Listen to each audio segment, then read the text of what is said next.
2019 के चुनाव में उत्तर प्रदेश प्रचार के लिए आई थी तो इलाहाबाद यूनिवर्सिटी की कुछ लड़कियां मेरे से मिली और उन्होंने मुझे बताया कि किस तरह से यूनिवर्सिटी के नियम कानून, हॉस्टल के नियम कानून उनके लिए अलग थे और पुरुषों के लिए अलग। ये निर्णय उनके लिए लिया है। ये निर्णय मैंने उस महिला के लिए लिया है जिसने गंगा यात्रा के दौरान मेरी नाव को वापस तट पर बुला के कहा कि मेरे गांव में पाठशाला नहीं है, मैं अपने बच्चों को पढ़ाना चाहती हूं। ये निर्णय उस लड़की, प्रयागराज की एक लड़की पारो के लिए लिया गया है जिसने मेरा हाथ पकड़ के मुझे कहा कि दीदी बड़ी होकर मैं नेता बनना चाहती हूं। ये निर्णय उसके लिए है। ये निर्णय चंदौली में जो शहीद एयरफोर्स के पायलट हैं उनकी बहन वैष्णवी के लिए है, जिसने मुझे कहा कि उनके भाई शहीद हो गए हैं लेकिन वो पायलट बनना चाहती है।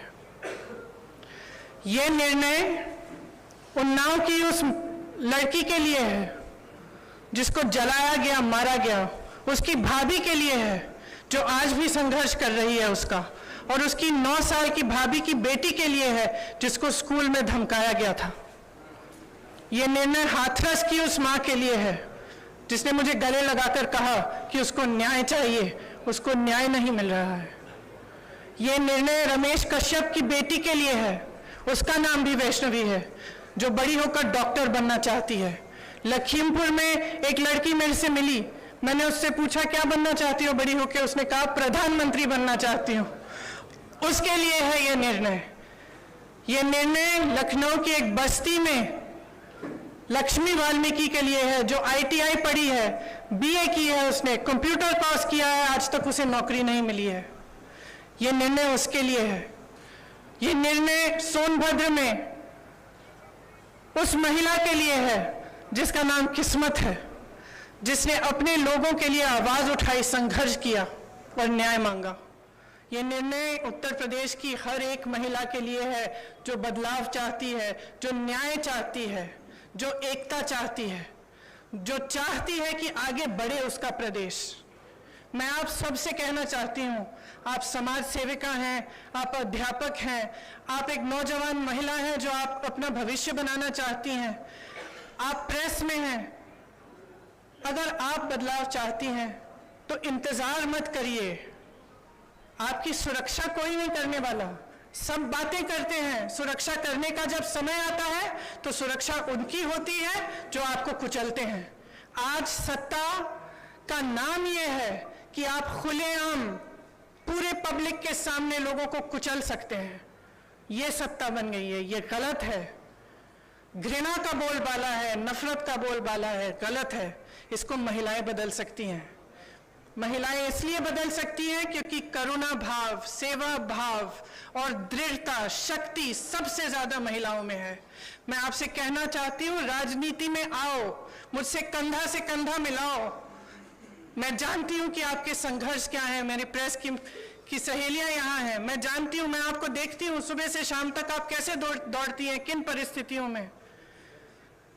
जब सीतापुर में बीच रात में अंधेरा था, मुझे घेर लिया पुलिसकर्मी ने, महिला पुलिसकर्मी थी, मुझे घेरा, मुझसे लड़ी, मैं भी भिड़ गई उनसे। उसके बाद मुझे उन्होंने जीप में बिठाया और अंधेरी रात में सिर्फ मैं, वो दोनों और 2 कांस्टेबल मुझे सीतापुर के PSC कंपाउंड में ले गए। एक का नाम मधु था, एक का नाम पूजा।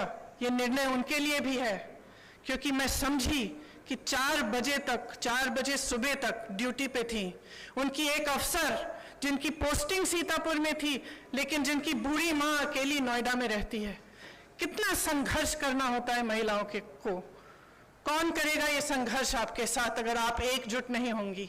अगर देश को जातिवाद और धर्म की राजनीति में से निकालकर विकास की राजनीति की ओर ले जाना है, अगर देश को समता की राजनीति की ओर ले जाना है, भागीदारी की राजनीति की ओर ले जाना है, तो महिलाओं को आगे बढ़ना पड़ेगा। आपको खुद ये काम करना पड़ेगा। आगे बढ़िए।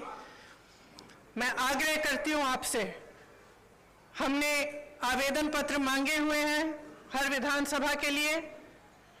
ये अगले महीने की 15 तारीख तक खुला रहेगा, खास तौर से मेरी बहनों के लिए। जो लड़ना चाहता है आओ मेरे पास आओ, आपको मौका मिलेगा। हम इस देश की राजनीति, इस प्रदेश की राजनीति बदलेंगे। धन्यवाद।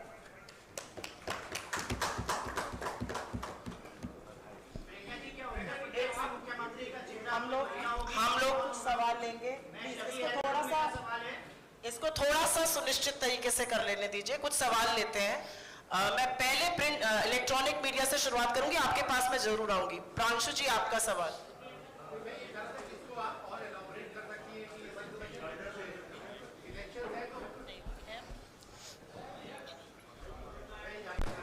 इसको अगर और इलैबोरेट कर सके कि इस डिसीजन के पीछे का एक पॉलिटिकल रैशनल क्या है, क्योंकि लोग ये चाहेंगे। सुनाई नहीं दे रहा है। थोड़ा सा शांत रह जाइए, आपके कोलीग को सवाल। मैं ये पूछ रहा था कि इसको आप थोड़ा सा अगर और इलैबोरेट कर सके कि इसके पीछे का रैशनल क्या है, क्योंकि लोग ये कहेंगे कि चुनाव का सीजन है और आप इतना बड़ा एक गैम्बिट ले रही हैं कि आप कह रही हैं 40% टिकट, जो कि लगभग 100 टिकट से ज्यादा होगा, आप महिलाओं को। मेरी बस चलती तो 50 करती। तो इसके पीछे का रैशनल क्या है? दूसरा, क्या आपको लगता है कि ये जो प्रोसेस है अभी टिकट देने का, और उसके बाद आपकी पार्टी के अंदर जो ओवरऑल एक नेशनल लेवल पे यूपी के बियॉन्ड भी महिलाओं का जो रिप्रेजेंटेशन है, क्या उसको बढ़ाने के पीछे का थॉट प्रोसेस ओरिजिनल? देखिए, यहाँ पे बढ़ेगा तो नेशनली भी बढ़ेगा। मैं यूपी की इंचार्ज हूँ, यहाँ का निर्णय हम लोगों ने लिया है, सबकी सहमति के साथ लिया है। इसके पीछे, जैसे मैंने कहा, मुख्य सोच ये है कि जो महिला है वो एकजुट होकर एक फोर्स नहीं बन रही है, उसको भी जातियों में, धर्मों में बांटा जा रहा है। राजनीतिक पार्टियां सोचती है कि एक गैस सिलेंडर देके, 2000 रुपए देके खुश कर देंगे, लेकिन जो महिला का संघर्ष है वो एक बहुत लंबा और बहुत गहरा संघर्ष है। अगर हम समझेंगे नहीं कि हमें एकजुट होकर ये संघर्ष करना है, तब तक हमारे समाज में, हमारे देश में, हमारी राजनीति में बदलाव नहीं आ सकता है। तो सोच ये है कि हमें जाति से ऊपर उठकर, धर्म से ऊपर उठकर, जो प्रदेश है, देश है, एक तरह से हम महिला हैं, वो सबसे बड़ी चीज है हमारे लिए। हम एक दूसरे के संघर्ष समझें। जब हम देखें कि एक महिला लड़ रही है तो हमारे मन में ये नहीं आए कि अच्छा ये तो ऐसी महिला है या वैसी महिला है। हमारे मन में ये आए कि ये महिला है, मेरी बहन है, मुझे इसके साथ खड़ा होना चाहिए, मुझे इसके साथ लड़ना चाहिए। ये भावना है इसके पीछे। जयनेंद्र जी, एबीपी, उनका हाथ उठा हुआ है। मैं आप सबके पास आऊंगी, थोड़ा सा धैर्य रख लीजिए।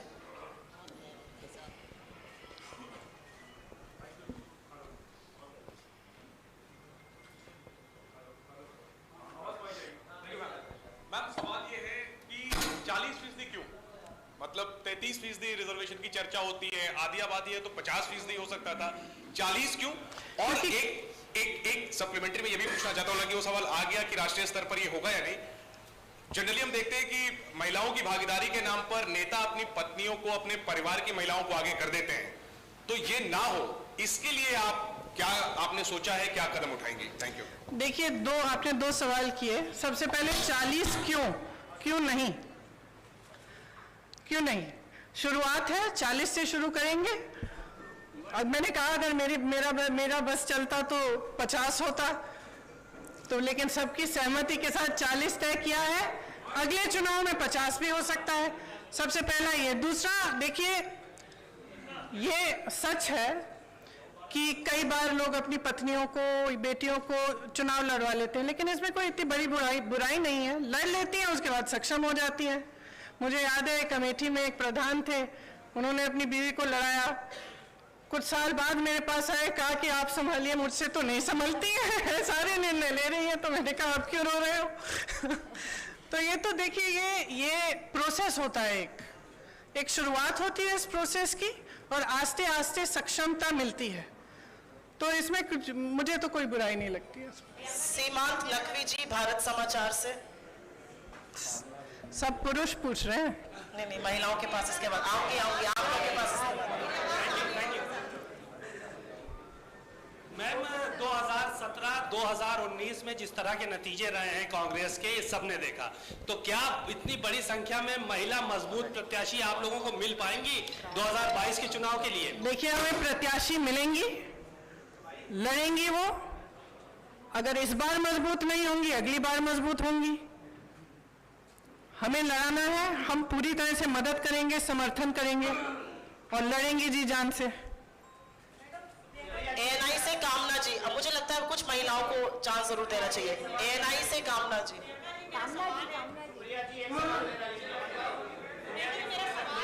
आप सबके पास आएंगे, थोड़ा सा धैर्य रख लीजिए, आप ही के कोलीग्स हैं। कामना जी, मेरा सवाल है, आपने उत्तर प्रदेश के लिए ये बात कही, मैं जानना चाहती हूँ जिस स्टेट में ऑलरेडी कांग्रेस की सरकार है, पंजाब हो, वहां पर तो चुनाव होने वाले, क्या यही फॉर्मूला वहां पे भी लागू करेंगी?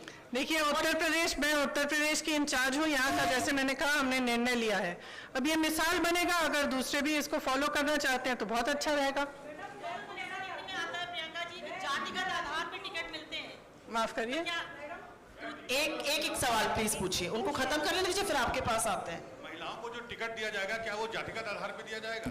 क्या वो जाति के आधार पे दिया जाएगा?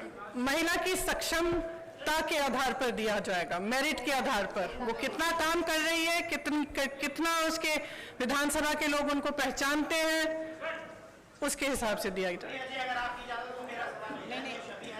एक शायद ये इंतजार कर रही थी जी।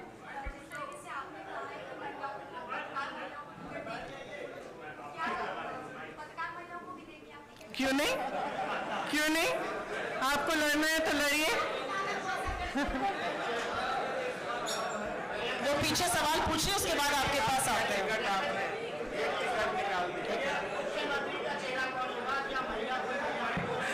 वो आगे जाके देखेंगे, क्यों?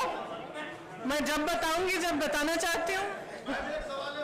1 मिनट रुक जाइए सर। हाँ आप पूछिए मैडम। रितु सिंह लखीमपुर वाला भी दोहरा दीजिएगा।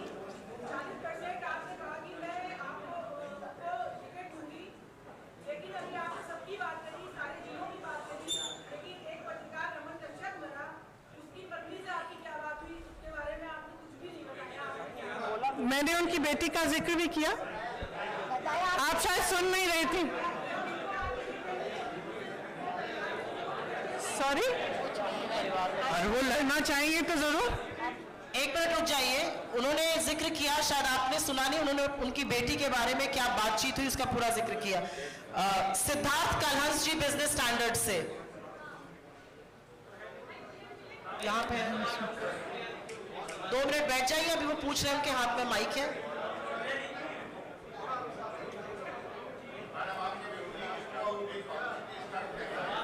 प्लीज आप लोग थोड़ा शांत रहिए, आपके कोलीग एक सवाल पूछ रहे हैं, आप लोगों से अनुरोध है, थोड़ा सा धैर्य और शांति रखिए। आप भी रुक जाइए, वो सवाल पूछ। मैं अपने विरोधियों को कहना चाहूंगी कि थोड़ी अपनी क्रिएटिविटी बढ़ा लें, क्योंकि मैं जो भी करती हूँ वो या तो उसको टूरिज्म बोलते हैं या पब्लिसिटी स्टंट बोलते हैं। अब कुछ नया ढूंढें, अब 2 साल हो गए हैं, बस वही दोहराते जा रहे हैं। थोड़ी सी क्रिएटिव हो जाएं, कोई और आलोचना ढूंढे मेरे लिए।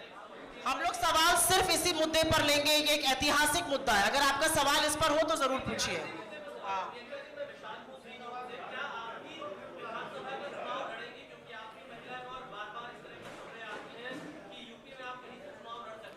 ये निर्णय मैंने अभी लिया नहीं है, अभी कुछ टाइम है चुनाव के लिए, मैं ले लूंगी।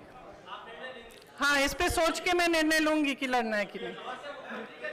रोहित जी नवभारत टाइम्स से, नवभारत टाइम्स से रोहित जी।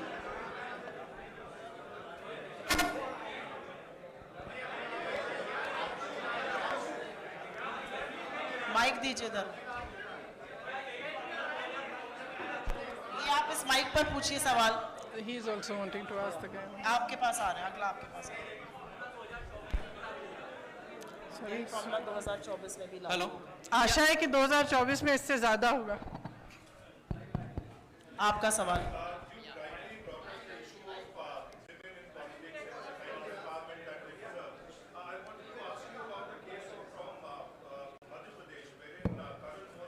Hello, We are restricting, I'm sorry, but we are restricting questions only to this issue. No, this is a historic issue. I will not let any other questions be asked. Please respect my prerogative. This is a historic. Shall we do one thing? Shall we have a separate interview and I'll answer your questions? We cannot have you. Next question, please. मैं समर्थ हूँ आज तक से। मेरा सवाल है कि अखिलेश यादव लगातार कह रहे हैं कि वो मुख्य विपक्ष हैं, कांग्रेस पार्टी और प्रियंका गांधी आपका इसको लेकर क्या कहना है? आप इस मुद्दे पर अगर आपका सवाल हो तो जरूर हाथ उठाइए। आज ये ऐतिहासिक है, मुझे लगता है कि इस मुद्दे को समझिए। आज तक आजाद हिंदुस्तान में 40% टिकट किसी भी पार्टी ने कहीं पर भी महिलाओं को नहीं दिया है। इसकी थोड़ी सी ऐतिहासिकता को समझिए। प्रिंट से प्रशांत जी सवाल पूछना चाहते हैं, उनके पास माइक दीजिए। आपके पास भी आएंगे। मैं कहीं जा नहीं रही हूँ, अभी तो पत्रकारिता मैं कहीं जा नहीं रही हूँ। प्रियंका जी, आपने तो सवाल पूछा। मेरा सवाल ये है कि सुनिए, मैं कहीं जा नहीं रही हूँ, मैं यही हूँ, आप पूछ लीजिए इसके बाद। प्रियंका जी, सवाल ये है कि कांग्रेस में कैंडिडेट्स का सिलेक्शन और कैंडिडेट्स की एप्लीकेशन पिछले 2 महीने से लिए जा रहे हैं, लगभग 1.5-2 महीना हो गया, लेकिन फैसला आज आप ये करते हैं कि 40% टिकट आप महिलाओं को देंगी। तो क्या जो जितने भी कैंडिडेट्स ने अभी अप्लाई किया, क्या उनमें से कोई जेन्युइन नहीं थे तो 40% का फैसला करना पड़ा, या नतीजों को ध्यान में रखते हुए, क्योंकि कांग्रेस का गठबंधन भी अभी क्लियर नहीं है किसी के साथ होगा या नहीं होगा, या जो भी पहले के नतीजे रहे हैं, या उनको देखते हुए ये फैसला लेना पड़ा कि 40%? देखिए, ये लेना पड़ा नहीं है, ये फैसला मैंने आपको समझाया किस लिए लिया। मैंने इससे पहले काफ़ी इलेबोरेट किया कि क्यों लिया गया है ये फैसला। ये फैसला महिलाओं के सशक्तिकरण के लिए है, इसके पीछे और कोई छुपा राज नहीं है। यहाँ से कुछ सवाल थे, अगर इस मुद्दे पर हो तो आप जरूर पूछिए। इस मुद्दे पर है,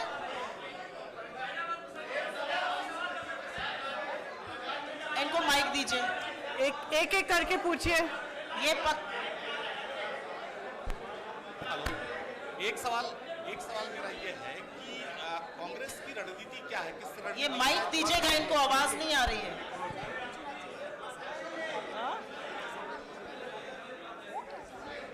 आने वाले चुनाव में बड़ी चुनौती है कांग्रेस के सामने। आप लोग थोड़ा धैर्य रखिए, ये पत्रकार वार्ता है, वो सवाल पूछ रहे हैं। मैम 2 मिनट रुक जाइए, पूछिए आप इस मुद्दे पर अगर है तो। इसके अलावा हम लोग किसी मुद्दे पे आज चर्चा नहीं करेंगे। आने वाले समय में बड़ी चुनौती है इस कांग्रेस मुद्दे के पर। सामने। आप अमेठी जैसी जगहों पर आप सीट हार गई, तो कैसे अपने लोगों को आप इकट्ठा करेंगे? क्योंकि जिस तरह से आप देखिए, भारतीय जनता पार्टी ने अपने तमाम प्रोग्राम चलाए हैं, उसकी अपेक्षा कांग्रेस उतना जमीन पर दिख नहीं रही। आपको शायद मालूम नहीं होगा कि पिछले 2 सालों में 18,700 से ज्यादा कांग्रेस के कार्यकर्ता जेल गए हैं उत्तर प्रदेश में। 3 दिन से 3 महीनों के लिए लगातार प्रोग्राम कर रहे हैं। और शायद आपने भी महसूस किया होगा कि अगर सड़क पे कोई पार्टी लड़ रही है तो वो कांग्रेस ही है। प्रियंका मैम, मेरा एक सवाल है आपसे कि राहुल जी आते हैं, वो राजीव सुरजेवाला के साथ होते हैं, आप सुप्रिया जी के साथ आई हैं। हम लोगों का जो इंटरेक्शन होता है वो यहाँ पे लोकल लोगों से होता है। ये आएंगी, दिल्ली चली जाएंगी, हम लोगों को यहाँ पर उस तरीके से जो खबरें हैं वो सारी चीजें आप ये जी।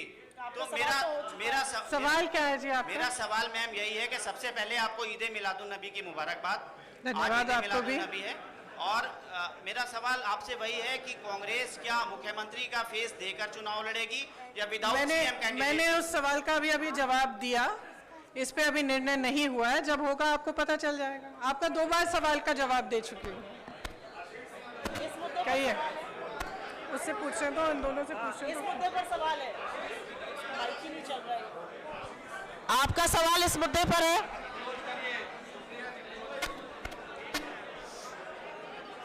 इनको माइक दे दीजिए ना पीछे।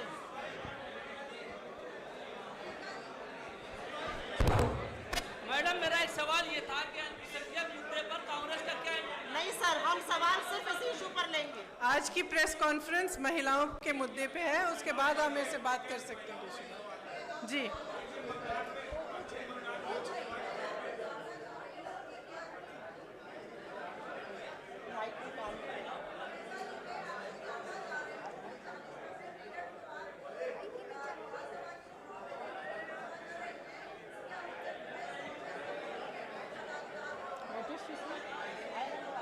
सुनाई नहीं दे रहा।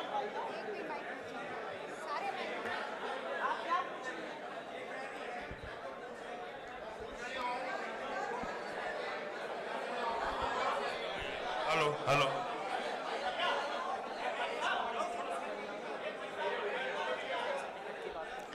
देने की पूरी कोशिश करेंगे हम। अंतिम 2 सवाल लेंगे आप प्लीज। उधर से काफी समय से इंतजार कर रहे हैं। टोटल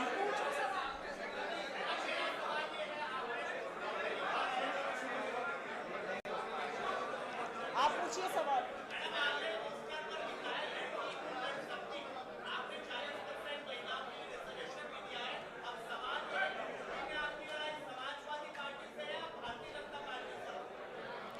मेरी लड़ाई एक नए तरह की राजनीति को बनाने के लिए है।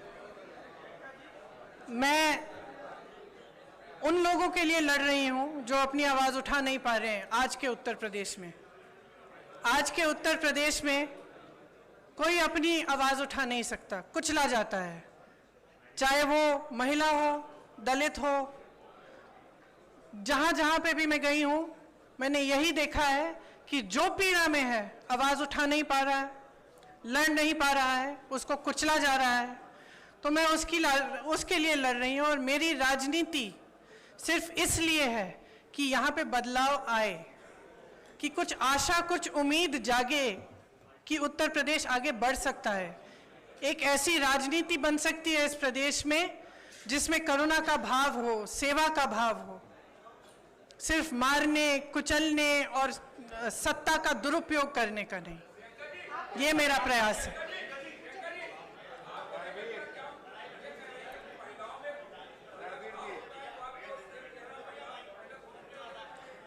अब ठहरिए, देखिए क्या होता है आगे आगे।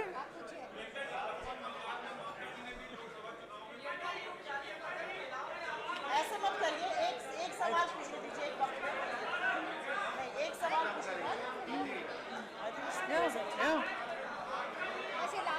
आप लास्ट सवाल। आप यहाँ पे मुझे कम महिलाएं दिख रही हैं, इसलिए इतना कम अनुशासन है। देखो कितनी शालीनता से खड़ी है वहां पे पीछे, और आप सब चिल्ला रहे हैं। हम लोग अंतिम सवाल लेंगे।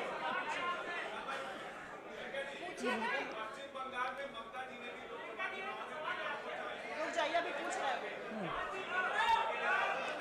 मुझे मालूम नहीं था, अगर उन्होंने किया तो बहुत बढ़िया। धन्यवाद।